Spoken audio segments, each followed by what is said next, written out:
Hello hi dear friends, അങ്ങനെ വീണ്ടും നമ്മളൊരു ബ്യൂട്ടി വ്ളോഗിൻ്റെ ദിവസം എത്തിയിരിക്കുകയാണ്. വെനസ്ഡേ.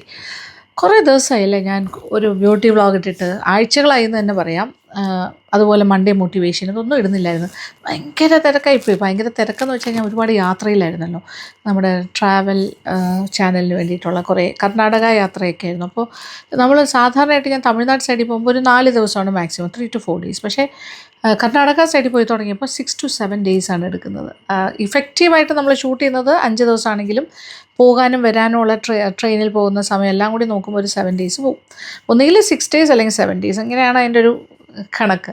അപ്പോൾ അങ്ങനെ പോയിട്ട് വന്നു കഴിയുമ്പോൾ പിന്നെ കുറച്ച് ടയർഡായിരിക്കും. പിന്നെ കുറച്ച് പെൻഡിങ് വർക്ക്സ് ഒക്കെ ഉണ്ടാവും. ഇതെല്ലാം കൂടി കഴിയുമ്പോൾ പിന്നെ നമുക്ക് മാറ്റി വെക്കാൻ പറ്റുന്ന ഈ 2 കാര്യങ്ങളേ ഉള്ളൂ.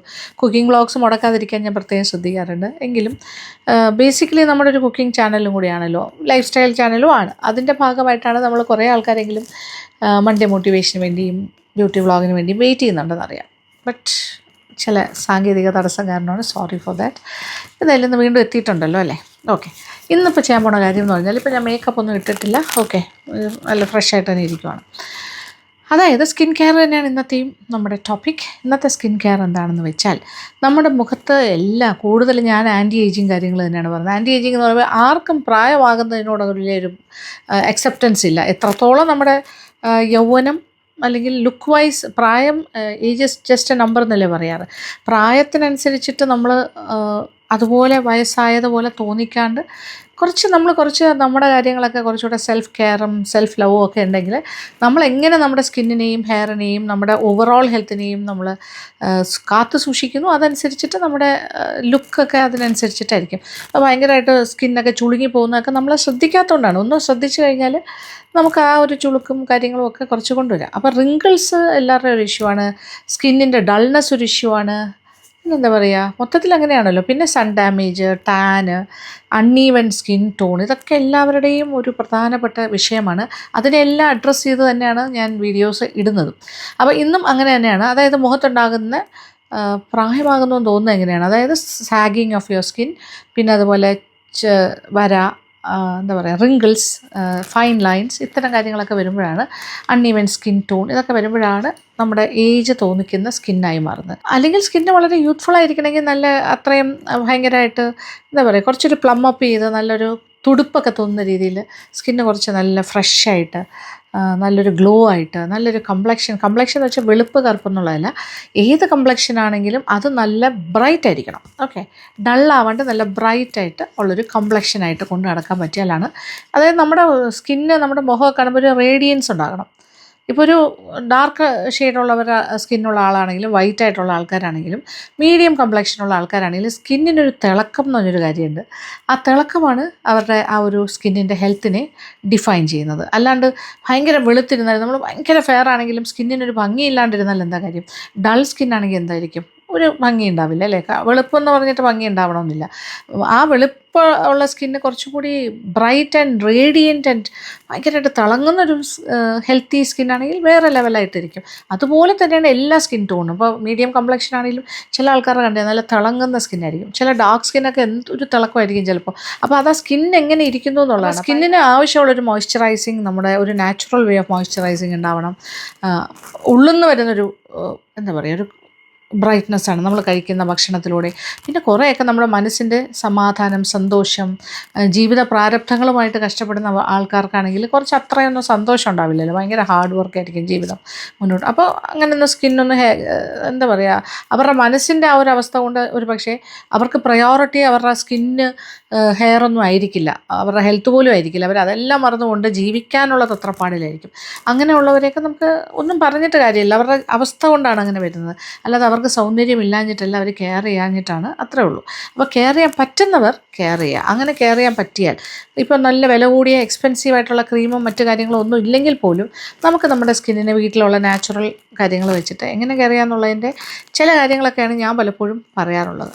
വളരെ അപൂർവമാണ് ഞാൻ അല്ലാണ്ട് ബ്രാൻഡഡ് ഐറ്റംസ് വാങ്ങി തേക്കുന്നത്. അതെനിക്ക് അത്രയും വിശ്വാസമുള്ള ബ്രാൻഡ്സ് മാത്രമേ ഞാൻ റെക്കമെൻഡ് ചെയ്യാറുള്ളൂ.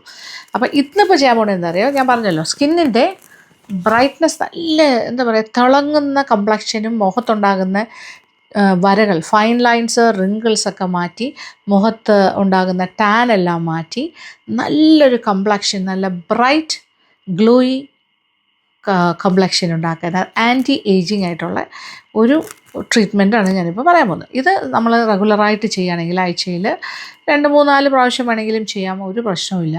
അങ്ങനെ ചെയ്തുകൊണ്ടിരുന്നാൽ മുഖത്തുണ്ടാകുന്ന ഫൈൻ ലൈൻസൊക്കെ ഇല്ലാണ്ടാകും, വരാതിരിക്കാൻ സഹായിക്കും. ഇതൊക്കെ ഏത് ട്രീറ്റ്മെൻറ്റ് ആണെങ്കിലും ഒരു 35 വയസ്സ് തൊട്ട് അങ്ങോട്ട് തുടങ്ങിക്കോളൂ. 30 തുടങ്ങിയാലും കുഴപ്പമൊന്നുമില്ല. 30-35 തൊട്ട് തുടങ്ങിക്കഴിഞ്ഞാൽ നിങ്ങളൊരു 50 വയസ്സായാലും 60 വയസ്സായാലും നിങ്ങളുടെ ചെറുപ്പം നിങ്ങൾക്ക് ഉണ്ടാവും. ഓക്കെ. പിന്നെ ഇതിലിപ്പോൾ പ്രധാനപ്പെട്ട ഒരു കാര്യം ഞാൻ ഉപയോഗിക്കാൻ പോകുന്നത് ഹണിയാണ്, നമ്മുടെ തേൻ. തേൻ കൊണ്ട് അങ്ങനെ ഞാൻ ഒരുപാട് കാര്യങ്ങളൊന്നും കാണിച്ചു, പക്ഷേ തേനെന്ന് പറഞ്ഞാൽ ഒരു ഭയങ്കര നാച്ചുറലായിട്ട് നമുക്ക് നമ്മുടെ സ്കിന്നിന് പ്രൊട്ടക്ഷൻ തരുന്നതും ഒരു മോയ്സ്ചർ, അതായത് അന്തരീക്ഷത്തിൽ നിന്നുള്ള മോയ്സ്ചർ പിടിച്ചെടുത്ത് നമ്മുടെ സ്കിന്നിലേക്ക് ലോക്കിൻ ചെയ്യാനുള്ളൊരു കഴിവ് ഹണിക്കുണ്ട്. അങ്ങനെയുള്ള കുറച്ച് കാര്യങ്ങളേ ഉള്ളൂ അത്തരം കാര്യം. ഇപ്പോൾ ഗ്ലിസറിന് അങ്ങനെ ഒരു കഴിവുണ്ട്. അതുപോലെ തന്നെയാണ് honey. Honey is again natural ഒരു ലോക്കിംഗ് ഇൻ പ്രൊസീജിയർ ചെയ്യാൻ പറ്റുന്നതാണ്. അതായത് അറ്റ്മോസ്ഫിയറിലെ മോയ്സ്ചറിനെ കൊണ്ടുവന്ന് നമ്മുടെ സ്കിന്നിനകത്തേക്ക് ഡയറക്റ്റായിട്ട് കൊണ്ടുവന്നിട്ട് അത് ലോക്കിൻ ചെയ്യുക. ആ ലോക്കിൻ ചെയ്യുന്ന പ്രോസസ്സിൽ പിന്നെ പോസൊക്കെ ക്ലോഗ്ഡ് ആയിട്ടിരിക്കുകയാണെങ്കിൽ അത് അൺക്ലോഗ് ചെയ്യുകയും ചെയ്യും, അതിനകത്തുള്ള അഴുക്കെല്ലാം മാറ്റിത്തരും. പിന്നെ ഒരു നാച്ചുറലായിട്ടുള്ളൊരു ക്ലെൻസറാണ് ഹണി. ഹണിക്ക് ഒരുപാട് കാര്യങ്ങൾ, കൂളിംഗ് പ്രോപ്പർട്ടീസ് ഉണ്ട്. നമുക്ക് ഇൻഫ്ലമേഷനൊക്കെ ഉണ്ടെങ്കിൽ അത് മാറും. പിന്നെ കുരു, കാര മുതലായ കാര്യങ്ങളൊക്കെ ഉണ്ടെങ്കിൽ അത് സ്പോട്ട് ട്രീറ്റ്മെൻ്റ് ആയിട്ട് നമുക്ക് ഉപയോഗിക്കാൻ പറ്റുന്നതാണ് സത്യം പറഞ്ഞാൽ. അതുപോലെ തന്നെ പാടുകളൊക്കെ ഉണ്ടെങ്കിൽ മാറും. അതുപോലെയാണ് ഈ ഫൈൻ ലൈൻസ്, റിങ്കിൾസ് ഒക്കെ ഉണ്ടെങ്കിൽ അതെല്ലാം മാറും. നല്ലൊരു ബ്രൈറ്റായിട്ട് നമ്മുടെ സ്കിന്നിനെ നല്ല ഗ്ലോയി ആക്കി തരും. ഇതൊക്കെ ഹണിയുടെ പ്രത്യേകതയാണ്. ഹണി എന്ന് പറഞ്ഞാൽ നാച്ചുറലായിട്ടുള്ള കാര്യമല്ലേ. പൂക്കളിൽ നിന്നൊക്കെ നമ്മുടെ ഹണി ബീ കൊണ്ടുവന്ന് ശേഖരിക്കുന്നതാണ് ഹണി. അപ്പോൾ ആ നാച്ചുറൽ ഹണിക്ക് അതിൻ്റേതായ ഗുണങ്ങളും ഉണ്ടാകും. അപ്പോൾ അതാണ് നമ്മുടെ ഒരു ഇൻഗ്രീഡിയൻറ്റ്. രണ്ടാമത്തെ ഇൻഗ്രീഡിയൻറ്റ് കസ്തൂരി മഞ്ഞളാണ്. കസ്തൂരി മഞ്ഞൾ തന്നെ ഞാൻ ഇതിന് മുന്നേ കാണിച്ചിട്ടുണ്ട്. അത് യെല്ലോ കളറിലെ മഞ്ഞളല്ല, അല്ലാത്ത കളറിലെ ഒരു ചന്ദനത്തിൻ്റെ നിറമുള്ള കസ്തൂരി മഞ്ഞളാണ് ഞാൻ കൂടുതലായിട്ടും കാണിച്ചിട്ടുള്ളത്. അല്ലെങ്കിൽ യെല്ലോ കളറിലുള്ളതും കാണിക്കാറുണ്ട്. അപ്പോൾ അതെപ്പോഴും ഒരു കോൺട്രവേഴ്ഷ്യൽ കാര്യമാണ്. രണ്ടിനും ഗുണങ്ങൾ വേറെ വേറെയാണ്. ഇതും കസ്തൂരി മഞ്ഞൾ എന്ന് പറയും, അതും കസ്തൂരി മഞ്ഞൾ എന്ന് തന്നെ പറയും. ഇനി ആ യെല്ലോ കളറിലെ കസ്തൂരി മഞ്ഞളിനും അതിൻ്റേതായ ബെനിഫിറ്റ്സ് ഉണ്ട്. അപ്പോൾ ഞാൻ ഇന്നിപ്പോൾ ഉപയോഗിക്കുന്നത് ആ യെല്ലോ കളറിലെ കസ്തൂരി മഞ്ഞളായിരിക്കും. ഓക്കെ. ഇതിൻ്റെ ഒരു പ്രത്യേകത വെച്ചാൽ നമ്മളിപ്പോൾ കറിക്കൊക്കെ ഉപയോഗിക്കുന്ന ടേമറിക്ക് മഞ്ഞളൊക്കെ എടുത്ത് നമ്മൾ മുഖത്ത് തേച്ച് കഴിഞ്ഞാലും ഒരു സ്റ്റെയിനിങ്, അത് ആ കളറ് അവിടെ പിടിച്ചിരിക്കും, യെല്ലോ കളർ. പക്ഷേ കസ്തൂരി മഞ്ഞളിന് ആ ഒരു പ്രശ്നമൊന്നുമില്ല. ഓക്കെ. അതൊരു വൈൽഡ് ടേമറിക്കാണ്. അതിപ്പോൾ അതിൻ്റെ വിഷയമില്ല, അതിന് അതിൻ്റേതായ ഗുണങ്ങളുണ്ട്. പക്ഷേ അതൊരു വളരെ ചെറിയ ക്വാണ്ടിറ്റി മതി നമ്മുടെ സ്കിന്നിന് ഉപയോഗിക്കാനായിട്ട്, അതിൻ്റെ എഫക്റ്റ് നമുക്ക് കിട്ടും. പിന്നെ ഈ ടേമറിക്കിൻ്റെ കാര്യം പറയുമ്പോൾ, കസ്തൂരി മഞ്ഞളുടെ കാര്യം പറയുമ്പോൾ അതിനും ഇതുപോലെയുള്ള കുറേ ക്വാളിറ്റീസ് ഉണ്ട്. അതായത് സ്കിന്ന് റേഡിയൻ്റ് ആക്കും, ഗ്ലോയിങ് ആക്കും. പിന്നെ മുഖത്തുണ്ടാകുന്ന പാട്, കുരു, കാരയുടെ എല്ലാം അടയാളങ്ങൾ, അതും സ്പോട്ട് ട്രീറ്റ്മെൻറ്റായിട്ട് ചെറുതായിട്ടൊന്ന് കുഴച്ചിട്ട് മുഖക്കുരുവിലൊക്കെ ഇങ്ങനെ അമർത്തി വെച്ച് കഴിഞ്ഞാൽ അത് ഉണങ്ങി എല്ലാം കഴിയുമ്പോൾ മാറ്റിക്കൊണ്ടിരുന്ന ഈ മുഖക്കുരുവൊക്കെ ചുരുങ്ങി ഉണങ്ങിപ്പോകുന്നതും കാണാൻ സാധിക്കും. പിന്നെ മുഖക്കുരു വന്ന പാട് മാറാനും ബെസ്റ്റാണ്. നല്ലൊരു ആൻറ്റി ഏജിങ് ഒരു ഇൻഗ്രീഡിയൻ്റ് ആണ്. കാര്യം ഫുൾ ഓഫ് ആൻറ്റി ഓക്സിഡൻസ് ആണ്. അതുകൊണ്ട് തന്നെ അത് ഫ്രീ റാഡിക്കൽസിനെ ഫൈറ്റ് ചെയ്യും. അതിനോടൊപ്പം തന്നെ അങ്ങനെ ഫൈറ്റ് ചെയ്ത് മാറ്റുന്നത് കൊണ്ട് തന്നെ നമ്മുടെ മുഖത്ത് അതിൻ്റേതായ ഗുണങ്ങൾ കിട്ടും. മുഖത്തുണ്ടാകുന്ന ക്ഷീണവും, ഈ ക്ഷീണം എന്ന് പറഞ്ഞാൽ എന്താ, ഈ ഫൈൻ ലൈൻസ്, റിങ്കിൾസ് എല്ലാം മാറ്റി ഒരു ആൻറ്റി ഏജിങ് ആയിട്ട് നല്ല ചെറുപ്പമായിട്ടിരിക്കാൻ, സ്കിന്നിനെ നല്ല ചെറുപ്പമായിട്ടിരിക്കാൻ സഹായിക്കുന്ന ഒരു കാര്യം കൂടിയാണ് നമ്മുടെ കസ്തൂരി മഞ്ഞൾ. അതുപോലെ തന്നെ കസ്തൂരി മഞ്ഞളിന് മറ്റൊരു ഗുണം എന്ന് വെച്ചാൽ അത് സപ്രസ് ചെയ്യും നമ്മുടെ എന്താ പറയുക, എക്സസീവായിട്ടുള്ള മെലാനിൻ പ്രൊഡക്ഷൻ. ഈ മെലാനിൻ പ്രൊഡക്ഷൻ്റെ കൂടുതൽ ഉണ്ടാകുമ്പോഴാണ് നമുക്ക് ഈ പിഗ്മെൻറ്റേഷൻ ഇഷ്യൂസ്, ഡാർക്ക്നെസ് ഒക്കെ ഉണ്ടാകുന്നത്. അതിനെല്ലാം കൺട്രോൾ ചെയ്യാനുള്ള കഴിവുണ്ട്. പ്ലസ് ഈ സ്കിന്നൊക്കെ ഈവൻ ഔട്ട് ചെയ്യാനുള്ള കഴിവുണ്ട്. അങ്ങനെ ഒരുപാട് കാര്യങ്ങളുണ്ട് കസ്തൂരി മഞ്ഞളിന്. അത് പക്ഷേ ഈ കസ്തൂരി മഞ്ഞൾ എന്നുള്ള കാര്യം വളരെ കുറച്ച് മാത്രം ഉപയോഗിക്കുക ഫേസിലാണെങ്കിൽ, എവിടെ നമ്മുടെ ഉപയോഗിക്കുന്ന സമയത്ത് ആ ഒരു ക്രീമിൽ. കാരണം അത് അത്ര ഇഫക്റ്റീവായിട്ടുള്ള കാര്യമാണ്. പിന്നെ ചില ആൾക്കാർക്ക് സ്കിന്നിന് ഭയങ്കര എന്താ പറയുക, ഇറിറ്റേഷനോ അല്ലെങ്കിൽ ഒരു റെഡിഷ്നെസ്സോ ഒക്കെ വരുവാണെങ്കിൽ നിങ്ങൾ എന്തായാലും പാച്ച് ടെസ്റ്റ് ചെയ്തിട്ട് മാത്രം ചെയ്യുക. എന്ത് കാര്യം ചെയ്യുമ്പോഴും ഈ ഭാഗത്തൊന്ന് തേച്ച് ഒരു 6-8 മണിക്കൂർ വെച്ചേക്കുക. തലേ ദിവസം ചെയ്ത് വയ്ക്കുക. പിറ്റേ ദിവസം ആകുമ്പോൾ നമുക്ക് അറിയാൻ പറ്റുമല്ലോ എന്തെങ്കിലും അലർജി ഉണ്ടെന്ന്. അത് കഴിഞ്ഞാൽ പിന്നെ നമുക്ക് മുഖത്ത് എന്ത് അപ്ലൈ ചെയ്യുമ്പോഴും നമ്മൾ വളരെ കെയർഫുൾ ആയിരിക്കണം. നമ്മളെപ്പോഴും പാച്ച് ടെസ്റ്റ് ഉപയോഗിച്ചിട്ട് മാത്രമേ ചെയ്യുള്ളൂ. കാര്യം ഒരാളുടെ സ്കിന്നല്ല വേറൊരാളുടെ സ്കിന്ന്. എല്ലാവർക്കും ഇപ്പോൾ ഞാൻ നിങ്ങൾക്ക് പറഞ്ഞു തരുന്നു, എൻ്റെ സ്കിന്നല്ല നിങ്ങളുടെ സ്കിന്ന്. എൻ്റെ സ്കിന്നിന് പല കാര്യങ്ങളും ഓക്കെയാണ്, അലർജിക്കല്ല. പക്ഷേ ഒരുപാട് പേർക്ക് സെൻസിറ്റീവായിട്ടുള്ള സ്കിന്നൊക്കെ ഉണ്ടാവും. അപ്പോൾ സെൻസിറ്റീവ് സ്കിന്നുള്ള ആൾക്കാർക്ക് ആണെങ്കിൽ ഈ കസ്തൂരി മഞ്ഞളൊക്കെ ഉപയോഗിക്കുമ്പോൾ അതിനകത്ത് ഇച്ചിരി തൈരോ അല്ലെങ്കിൽ കുറച്ച് അലോവേറയോ അങ്ങനെ എന്തെങ്കിലും ഒരു കാര്യം കൂടി മിക്സ് ചെയ്തിട്ട് ഉപയോഗിക്കുകയാണെങ്കിൽ അത് കുറച്ചുകൂടെ നല്ലതായിരിക്കും. നല്ലൊരു കൂളിംഗ് കിട്ടും. മാത്രമല്ല ഈ കസ്തൂരി മഞ്ഞളിന് കുറച്ചൊന്ന് ഡ്രൈ ഔട്ട് ചെയ്യാനുള്ളൊരു ടെൻഡൻസി ഉണ്ടാവും. അത് മാറുകയും ചെയ്യും. ഇപ്പോൾ തൈരാണെങ്കിലോ അല്ലെങ്കിൽ അലോവേറയൊക്കെ ചേർത്ത് മിക്സ് ചെയ്ത് ചെയ്യുകയാണെങ്കിൽ. പിന്നെ ഹണിയുടെ കൂടെയുള്ള combination is excellent. Because honey ഒരു നാച്ചുറൽ മോയ്സ്ചറൈസറാണ്. അപ്പോൾ അതുകൊണ്ട് തന്നെ ഹണിയും അലോവേറയും തമ്മിലുള്ള പരസ്പര പൂരിതമാണ്, വലിയ കുഴപ്പമില്ല. Combination is very good. അപ്പോൾ നല്ല കോമൺ ആയിട്ടുള്ള കുറച്ച് കാര്യങ്ങളൊക്കെ അതിനകത്ത് ഉള്ളതുകൊണ്ട് വളരെ നല്ലതാണ്. ഞാനിപ്പോൾ എടുത്തു വെച്ചിട്ടുണ്ട്. ദിസ് ഈസ് ഏകദേശം കുറച്ച് എടുക്കാം. ദാറ്റ് ഈസ് ഒരു നമുക്കിപ്പോൾ ഒരു 1/2 ടീസ്പൂണൊക്കെ മതിയാകും. ഓക്കെ, 1/2 ടീസ്പൂൺ കസ്തൂരി മഞ്ഞൾ. ഇതിപ്പോൾ യെല്ലോ മഞ്ഞക്കൂവാന്ന് ഇതിന് ആൾക്കാർ പറയും കേട്ടോ. മഞ്ഞക്കൂവയാണ് കസ്തൂരി. അതൊരു കോൺട്രവേഴ്ഷ്യൽ ടോപ്പിക്കാണ്. ഞാൻ കൂടുതലും ഒറിജിനൽ കസ്തൂരി മഞ്ഞൾ എന്ന് പറഞ്ഞാൽ ചന്ദനം ആണ് സാധാരണയായിട്ട് ഉപയോഗിക്കുന്നത്. ഇന്നിപ്പോൾ ഞാനൊരു ചേഞ്ചിന് ഇതിന് ഇതിൻ്റേതായ കുറേ പ്രോപ്പർട്ടീസ് ഉണ്ട്. അപ്പോൾ ഈ ഒരു ക്രീം ഉണ്ടാക്കാനായിട്ട് ഞാനിപ്പോൾ ഇതാണ് ഉപയോഗിക്കുന്നത്. ഇതല്ല, പിന്നെ എൻ്റെ കയ്യിൽ മറ്റേ കസ്തൂരി മഞ്ഞൾ തീർന്നുപോയി. കുറച്ചുണ്ടായിരുന്നു, അതൊക്കെ എക്സ്പയറി ഡേറ്റ് കഴിഞ്ഞു. ഇതെൻ്റെ കയ്യിലുണ്ടായിരുന്നു. അപ്പോൾ അതുകൊണ്ട് ഞാൻ ഇത് വെച്ചിട്ട് ചെയ്യാമെന്ന് വിചാരിക്കണം. ഇതിനും അതിൻ്റേതായ ഗുണങ്ങളുണ്ട്. അപ്പോൾ നിങ്ങളുടെ കയ്യിൽ മറ്റേ കസ്തൂരി മഞ്ഞളുണ്ടെങ്കിൽ ചന്ദനത്തിൻ്റെ നിറമുണ്ടെങ്കിൽ അത് ഉപയോഗിച്ചാലും മതി. ഇനി ഇതിലേക്ക് കുറച്ച് തേൻ ഒഴിക്കും. ഓക്കെ, 1 ടീസ്പൂണോളം തേൻ ഒഴിക്കുന്നു. ഓക്കെ, തേനും കസ്തൂരി മഞ്ഞളും, വാവ്, വാട്ട് എ കോമ്പിനേഷൻ. ഭയങ്കര സംഭവമാണ്. ഓക്കെ, അതിനെ ഒന്ന് മിക്സ് ചെയ്തെടുക്കാം ഫസ്റ്റ്. ഇനി ഇതിനകത്തേക്ക് ഞാൻ കുറച്ച് ആലോവേറ ജെല്ലും കൂടി ചേർക്കാൻ പോകുന്നു, ഇതിനെ ഒന്ന് സപ്പോർട്ട് ചെയ്യാനായിട്ട്. എന്നാൽ ഇത് കുറച്ച് തേനെന്ന് പറയുമ്പോൾ കുറച്ച് സ്റ്റിക്കിയാണല്ലോ. അപ്പോൾ കുറച്ചൊരു ആലോവേറയും കൂടി ചേർക്കുമ്പോൾ അതിന് കുറച്ചുകൂടി ഒരു ടെക്സ്ചറിന് കുറച്ചുകൂടി ബെറ്റർമെൻറ്റ് കിട്ടും. അപ്പോൾ കുറച്ച് ആലോവേറ ജെല്ലും കൂടി ചേർക്കാം. ഓക്കെ, ഏതാണ്ട് 1 ടീസ്പൂൺ ഞാൻ ആദ്യം ചേർക്കുകയാണേ. ആലോവേറ ജെല്ലും ചേർത്തു. എന്നിട്ടിങ്ങനെ ഒന്ന് മിക്സ് ചെയ്യാം. ചെറിയൊരു കളർ ഡിഫറൻസ് വരും. കാര്യം ആലോവേറ ജെല്ല് ഇതിൽ മിക്സ് ചെയ്താലും ചെറിയൊരു ചേഞ്ച് ഓഫ് ടെക്സ്ചറും മാറും, കളറും ചെറുതായിട്ട് ലൈറ്ററാകും. അപ്പോൾ കാണാൻ തന്നെ സ്വർണ്ണ നിറത്തിലേക്ക് മാറിക്കഴിയും. ഈ സംഭവമാണ് ഇനി നമ്മൾ മുഖത്ത് അപ്ലൈ ചെയ്യാൻ പോകുന്നത്. മുഖത്ത് അപ്ലൈ ചെയ്തിട്ട് ഒരു 10-15 മിനിറ്റ് വെയിറ്റ് ചെയ്യാം. എന്നിട്ട് അത് തുടച്ച് കളയുക, അല്ലെങ്കിൽ വാഷ് ചെയ്യുക. ചെറു ചൂട് വെള്ളത്തിൽ വാഷ് ചെയ്യാം, അല്ലെങ്കിൽ തുടച്ച് മാറ്റാം. അങ്ങനെ എന്തെങ്കിലുമൊക്കെ ചെയ്യാൻ പറ്റും. ഓക്കെ, തുടങ്ങിയാലോ? യെസ്, കുറച്ചുകൂടെ സ്മൂത്താവും നമ്മുടെ. ഞാൻ മുടിയൊന്ന് കെട്ടി വെക്കട്ടെ. അയ്യടാ, ചിലപ്പോൾ മുടിയിലൊക്കെ ആകുമല്ലേ.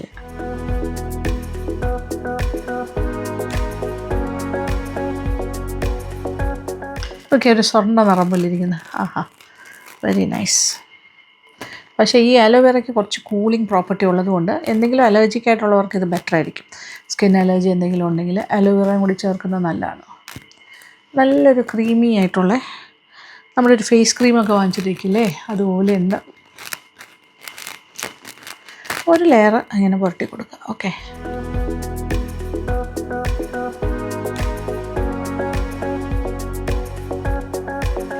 കാണുമ്പോൾ തന്നെ എന്ത് ഭംഗിയുള്ള കളറല്ലേ, സോ ബ്യൂട്ടിഫുൾ. അതായത് ഇപ്പോൾ മഞ്ഞക്കൂവ പോലെ ഇരിക്കുന്ന ഈ ഒരു യെല്ലോ കസ്തൂരി മഞ്ഞളാണെങ്കിൽ ഈ ഒരു കളർ കിട്ടുള്ളൂ. മറ്റേ ഒരു ചന്ദനത്തിൻ്റെ നിറമാണെങ്കിൽ ഒരു പ്രത്യേകിച്ച് കളറില്ലല്ലോ, ഒരു സാൻഡ് കളറാണ്. ഇഫക്റ്റ് രണ്ടും ഭയങ്കര ഡിഫറൻസ് ഉണ്ടാവും. ഇതിനും നല്ല ഇഫക്റ്റീവാണ്, അതും നല്ല ഇഫക്റ്റീവാണ്. അത് ഇസ് ഡിഫറെൻറ്റ്, ചെറിയ ഡിഫറൻസസ് ഒക്കെ രണ്ടിനും ഉണ്ട്.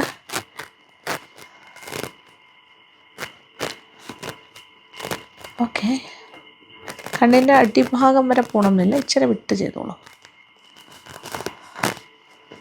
അപ്പം നീറുന്ന പരിപാടിയൊന്നും ഉണ്ടാവില്ല അലോവേറയും കൂടി മിക്സ് ചെയ്യുകയാണെങ്കിൽ. വെറുതെ തേനും കസ്തൂരി മഞ്ഞളും മിക്സ് ചെയ്ത് തേക്കുമായിരുന്നെങ്കിൽ ഇത്ര സ്മൂത്തായിട്ട് നമുക്കൊരു ഫിനിഷിങ്ങോടുകൂടി ഇങ്ങനെ പുരട്ടാൻ പറ്റില്ല. മറ്റേ ഇച്ചിരി സ്റ്റിക്കി ആയിട്ടിരിക്കും. Okay, this is a better option. ഇങ്ങനെ ചെയ്യുമ്പോൾ 3ൻ്റെയും ഗുണവും കിട്ടും, നമുക്ക് ഉപയോഗിക്കാനും എളുപ്പമാണ്. ഓക്കെ, ഇപ്പോൾ ഏകദേശം ഒരു 20 മിനിറ്റോളം ഞാനിങ്ങനെ വെയിറ്റ് ചെയ്തു കേട്ടോ. സ്റ്റിക്കി. ഓക്കെ, ഇനി ഇതൊന്ന് തുടക്കട്ടെ. നല്ല രസമുണ്ട് ഇതിങ്ങനെ ഇട്ടുകൊണ്ടിരിക്കുമ്പോൾ, ഭയങ്കര രസമാണ്. ഒരു കുഴപ്പമില്ല, അതല്ല നമ്മൾ അറിയുന്നില്ല. വേറെ കാര്യങ്ങളൊക്കെ ചെയ്യാൻ പോകാമല്ലോ. ഇച്ചിരി വെള്ളം തുടയ്ക്കുന്നു. നന്നായിട്ട് ക്ലീൻ ചെയ്തെടുക്കാൻ പറ്റും. ഓക്കെ, ജസ്റ്റ് ഒന്ന് നനച്ചോട്ടെ. ഇതൊന്ന് കുതിർത്ത് കഴിഞ്ഞാൽ ഈസിയാണ്. ഇതിപ്പോൾ ഇച്ചിരി ഡ്രൈ ആയിട്ടിരിക്കുകയാണല്ലോ. ഉണങ്ങി യെസ്, ആ ഒരു സൈഡ് സെറ്റ്. വാവ്. മറ്റൊരു പേപ്പർ എടുത്തു. ഇത് വെറ്റ് ടിഷ്യൂ ആണ്. അത് ഞാനിങ്ങനെ, ഇത് പുടുവിൻ്റെ വെറ്റ് ടിഷ്യൂ ആണ്. 99% വാട്ടറാണിത്. അതിനകത്ത് വീണ്ടും ഞാൻ വെള്ളം മുക്കി തുടയ്ക്കുന്നു. ഓക്കെ, നന്നായിട്ട് ക്ലെൻസ് ചെയ്യാൻ പറ്റും. ഒരു പ്രാവശ്യം കൂടി. ഓക്കെ, നല്ല മോയ്സ്ചറൈസ്ഡ് ആയിട്ടുണ്ട്, നല്ലൊരു ഗ്ലോ വന്നിട്ടുണ്ട്. Okay, it's nice, beautiful feel. ഇനി രണ്ടാമത് ഞാൻ പൈപ്പിൻ്റെ ആ ഭാഗത്ത് പോയിട്ട് ഞാൻ വെറുതെ കുറേ കൂടുതൽ വെള്ളം ഒഴിച്ചിട്ട് ഞാൻ വാഷ് ചെയ്യും. ഓക്കെ, സോ നന്നായില്ലേ? ഒരു ഗ്ലോ വന്നില്ലേ ഫേസിന്? ശരിക്കും ഒരു ഗ്ലോയൊക്കെ വന്നിട്ടുണ്ട് കേട്ടോ. ഞാൻ ലാസ്റ്റ് ഒരു പേപ്പർ കൂടി എടുക്കുന്നു. അംശം എന്തെങ്കിലും മഞ്ഞളിൻ്റെ ബാക്കിയുണ്ടെങ്കിൽ അതെല്ലാം പോകും. സംഭവം ഓക്കെ, എല്ലാം കഴിഞ്ഞു, തേച്ച് കഴിഞ്ഞു. കാണുന്നുണ്ടല്ലോ എൻ്റെ മുഖത്ത് ഒരു നല്ല മോയ്സ്ചറൈസ്ഡ് ഫീലുണ്ട്, നല്ലൊരു ഗ്ലോ ഉണ്ട്, എല്ലാം കൊണ്ടും ഓക്കെയാണ്. I am happy. ഇത് ആഴ്ചയിൽ എവറി ഡേ വേണമെങ്കിലും ചെയ്യാം, അല്ലെങ്കിൽ ഒന്നിരാടം ചെയ്യാം. ഓരോരുത്തരുടെ സ്കിന്നിൻ്റെ നേച്ചർ അനുസരിച്ച് ചെയ്താൽ മതി. പക്ഷേ ഇത് കണ്ടിന്യൂസ് ആയിട്ട് എല്ലാ ആഴ്ചയിലും ഒരു 4 പ്രാവശ്യമെങ്കിലും ചെയ്ത് കഴിഞ്ഞാൽ മുഖത്തുണ്ടാകുന്ന ചുളിവുകൾ, ഫൈൻ ലൈൻസ് എല്ലാം പോവും, ഡീടാൻഡ് ആകും, ടാനിൻ്റെ ഒരു കരിവാളിപ്പെല്ലാം പോവും. അങ്ങനെ ഒരുപാട് ഗുണങ്ങളുണ്ട്, ഒരുപാട് ഗുണങ്ങൾ. അങ്ങനെ എല്ലാ രീതിയിലും നമുക്ക് ഗുണമുണ്ടാവും. ഭയങ്കര സ്കിന്ന് നല്ല ഗ്ലോ ചെയ്യും. ഓക്കെ, ഒരു ദിവസം കൊണ്ട് മാത്രമല്ല, ഇത് ഇടയ്ക്കിടയ്ക്ക് ചെയ്തുകൊണ്ടിരുന്നാൽ ഒരു 2 ആഴ്ചയൊക്കെ ആകുമ്പോൾ, ഒരാഴ്ച ആകുമ്പോൾ തന്നെ നോട്ടീസ് ചെയ്യുക ആൾക്കാർ, എന്താ ഒരു പ്രത്യേക ഗ്ലോ ഉണ്ടല്ലോ മുഖത്ത്, ഒരു തിളക്കം. 2 ആഴ്ച ആകുമ്പോൾ കൂടുതലാവും, 1 മാസം കഴിയുമ്പോൾ ഗംഭീരമായിരിക്കും. അപ്പോൾ 1 മാസം കൊണ്ട് ഏകദേശം എത്ര പ്രാവശ്യം നിങ്ങൾ ചെയ്യുന്നു? ആഴ്ചയിൽ ഒരു 3-4 പ്രാവശ്യം ചെയ്യുമ്പോൾ തന്നെ വീക്ക്ലി ചെയ്യുകയാണ്. ഒരു 10-12 പ്രാവശ്യമെങ്കിലും നമ്മൾ 1 മാസം കൊണ്ട് ഇങ്ങനത്തെ ഒരു ട്രീറ്റ്മെൻറ്റ് കൊടുക്കുകയാണ്. അപ്പോൾ you will get excellent results. അപ്പോൾ നല്ല രസമായിട്ടിരിക്കും നിങ്ങളുടെ സ്കിന്നെല്ലാം. അപ്പോൾ ചെയ്ത് നോക്കുക. ഓക്കെ, ഇതിന് വേറെ ഒന്നും പേടിക്കാനില്ല, എല്ലാം നാച്ചുറൽ പ്രോഡക്റ്റ്സാണ്. ഇത് ഞാൻ ശരിക്കും വെള്ളം ഒഴിച്ച് ഒന്നുകൂടി ഒന്ന് കഴുകും. ഓക്കെ, സോപ്പൊന്നും ഉപയോഗിക്കേണ്ട ആവശ്യമില്ല, ജസ്റ്റ് വെള്ളം ഒഴിച്ച് കഴുകിയിട്ട് ഒരു മോയ്സ്ചറൈസർ വേണമെങ്കിൽ ഇടാം, അത്രേ ഉള്ളൂ. ഓക്കെ, സന്തോഷമായോ? അപ്പോൾ കുറേ ദിവസങ്ങൾക്ക് ശേഷമാണെങ്കിൽ ഞാനൊരു നല്ലൊരു സ്കിൻ റെമഡി ആയിട്ടാണ് വന്നിരിക്കുന്നത്. പിന്നെ വേറൊരു കാര്യം, ഒരുപാട് പേര് ചോദിക്കുന്നുണ്ട്, ഇപ്പോൾ കഴിഞ്ഞ കുറച്ച് വീഡിയോസിൽ എൻ്റെ മൂക്കുത്തി കാണുന്നില്ലല്ലോ എന്ന് പറഞ്ഞു. അപ്പോൾ മൂക്കുത്തി ഞാൻ റിങ് മൂക്കുത്തിയാണല്ലോ ഇട്ടിരുന്നത് അവസാനം. ആദ്യം ഇട്ടിരുന്നത് നല്ല MS സുബ്ബലക്ഷ്മി മോഡലിലായിരുന്നു. അത് കുറച്ച് നല്ല തിക്ക് കട്ടിയുള്ളൊരു ആണിയായിരുന്നു. അതാണ് നമ്മൾ ഇട്ടത്, കുത്തി ഇട്ടത് അതായിരുന്നു. അത് കഴിഞ്ഞിട്ട് റിങ് പാറ്റേൺ ഇട്ടപ്പോൾ ആ മറ്റും നല്ല തിക്കായിട്ടുള്ളൊരു ആണിയായിരുന്നു. അതിനനുസരിച്ചിട്ട് മൂക്കിൻ്റെ ഹോളുണ്ടായിരുന്നു. റിങ് പാറ്റേൺ ഇട്ടപ്പോൾ ആ ഹോള് വളരെ ചെറുതായി. അപ്പോൾ റിങ് പാറ്റേൺ മാറ്റി ഞാൻ വീണ്ടും ഒരു മൂക്കുത്തി കുറച്ച് തിക്കായിട്ടുള്ള ഇടാമെന്ന് വിചാരിച്ച് പോയപ്പോൾ അത് ഊരിയതാണ്. ഊരി കഴിഞ്ഞിട്ട് നോക്കുമ്പോൾ ആ ഹോള് പെട്ടെന്ന് അടഞ്ഞു പോയി. ഒരു ഈർക്കിൽ പോലും കയറുന്നില്ലായിരുന്നു. ബ്ലഡ് വന്നു തുടങ്ങി. ഈർക്കിൽ പോലെ എന്തെങ്കിലും ഒന്ന് കുത്തി നോക്കിയപ്പോൾ ഒരു രക്ഷയില്ല. അപ്പോൾ പിന്നെ വലിയ മോതിരം ഒന്നും ഒന്നും പറ്റാത്തൊരവസ്ഥയായി. അപ്പോൾ ഒരു ഈർക്കിൽ പോലും കുത്താൻ പറ്റാത്ത രീതിയിൽ ഹോൾ അങ്ങ് പെട്ടെന്ന് അങ്ങോട്ട് അടച്ചു. കാര്യം അത് അത്ര തിന്നായിട്ടുള്ള റിങ്ങല്ലേ ഇട്ടിരുന്നത്. അപ്പോൾ എനിക്ക് പണി കിട്ടി. അതുകൊണ്ട് പിന്നെ എനിക്ക് വേറൊരു മൂക്കുത്തി ഇടാൻ പറ്റിയില്ല. ഞാൻ പിന്നെ തൽക്കാലത്തേക്കും വേണ്ട വെച്ചു. ഇനി വീണ്ടും ഒന്നുകൂടി മൂക്ക് കുത്തേണ്ടി വരും. അതിനുള്ള സമയമായിട്ടില്ല. ഇനി ഞാൻ വിചാരിച്ചു ഇനി കുറച്ചുകൂടെ കഴിഞ്ഞിട്ട് മൂക്ക് കുത്താം. ഇപ്പോൾ തൽക്കാലം ഒരു മാസമോ 2 മാസമോ കഴിഞ്ഞിട്ട് കുത്താമെന്ന് വിചാരിക്കണം. ഓക്കെ, അപ്പോൾ ആ ഒരു ഇൻഫർമേഷൻ കൂടെ തരാമെന്ന് വെച്ചാൽ എന്നോട് ഒരുപാട് പേര് കമൻറ്റ് ബോക്സിൽ വന്നിങ്ങനെ ചോദിക്കുന്നു, ചേച്ചിയുടെ മൂക്കുത്തി എവിടെ പോയി മൂക്കുത്തി. അപ്പോൾ എല്ലാവർക്കും ഇങ്ങനെ മറുപടി കൊടുക്കുന്നതിന് പകരം ഇപ്പം ഞാൻ പറയുകയാണ്. ഓക്കെ, അപ്പോൾ ഞാൻ എന്തായാലും മൂക്ക് കുത്തുന്നുണ്ടാവും, may be after 1 or 2 months. അപ്പോൾ ഇന്നത്തെ വീഡിയോ ഇഷ്ടപ്പെട്ടൊന്നും ആയിരിക്കും. എന്തായാലും കമൻറ്റ് ബോക്സിലേക്ക് വരിക. ഇത് നിങ്ങൾക്ക് ചെയ്യാൻ പറ്റിയ ഒരു സിമ്പിൾ റെമഡിയാണ്, ഏറ്റവും സിമ്പിൾ റെമഡിയാണ്. ധൈര്യമായിട്ട് ചെയ്യാം. പക്ഷേ എപ്പോഴും ഞാൻ പറയുന്നത് ഇവിടെ ഒരു പാച്ച് ടെസ്റ്റ് ചെയ്ത് നോക്കൂ, ആ ഭാഗത്ത് അല്ലെങ്കിൽ കൈയുടെ ഈ ഭാഗത്തൊക്കെ. ഓക്കെ, അപ്പോൾ സന്തോഷം. Thank you so much. Thank you for watching and keep on watching Lakshmi Nair vlogs. Love you all.